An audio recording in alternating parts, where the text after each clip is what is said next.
ए मियां रुको, कहाँ घुसे चले जा रहे हो? तुमने बताया नहीं कि किससे मिलना है? अभी मैंने आपको बताया, मैं मुंशी अब्दुल करीम साहब का बेटा हूँ। बिलाल मेरा नाम है, आपकी बीवी से मिलने आया हूँ।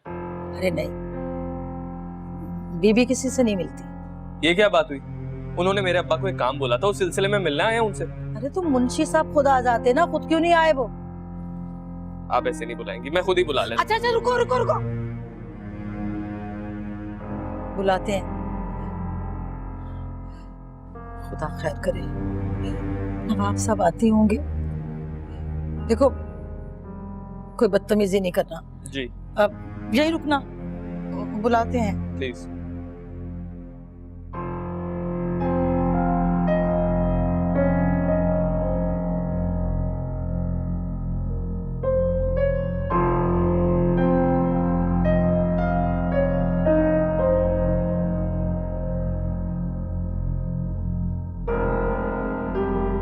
सुमैया, तुम्हारे हाथों में तो जादू है।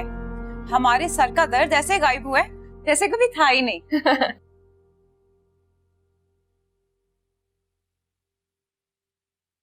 बीबी, मुंशी अब्दुल करीम का बेटा आया है।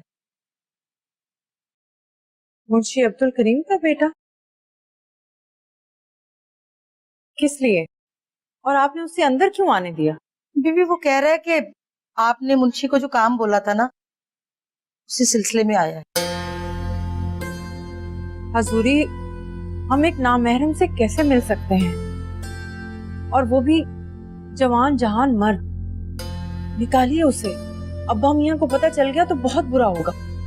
अरे बीबी, पर्दे में खड़े होकर बात कर लेना उससे। तो इसमें ऐसा भी क्या मसला हो गया? मैं जाके बात कर लेती हूँ, खा थोड़ी जाएगा। नहीं सुमैया, आपको हमारे किसी मामले में कूदने की कोई जरूरत नहीं। हजूरी, हम खुद बात करते हैं, चलिए।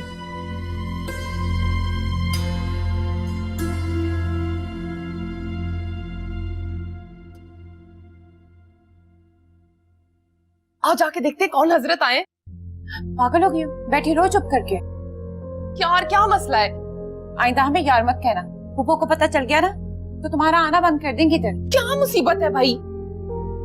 अल्लाह करे वो जो लड़का है ना, उसे तुम्हारी पप्पो से प्यार हो जाए और तुम्हारी पप्पो को उस लड़के से, फिर वो तुम्हारी पप्पो को इस घर से ले ही जाए।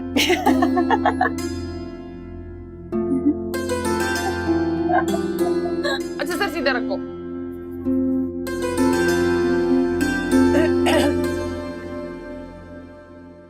जी फरमाइए। अस्सलाम वालेकुम। वालेकुम अस्सलाम। मुझे अब्बा ने भेजा। मुंशी साहब खुद नहीं आए? उनकी तबीयत कुछ ठीक नहीं थी तो आ नहीं पाए।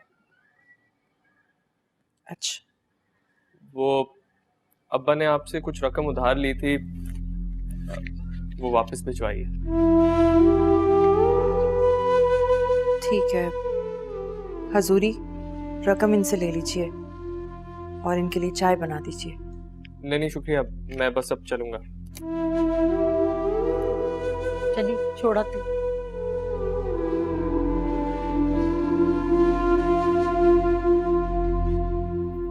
ये क्या है?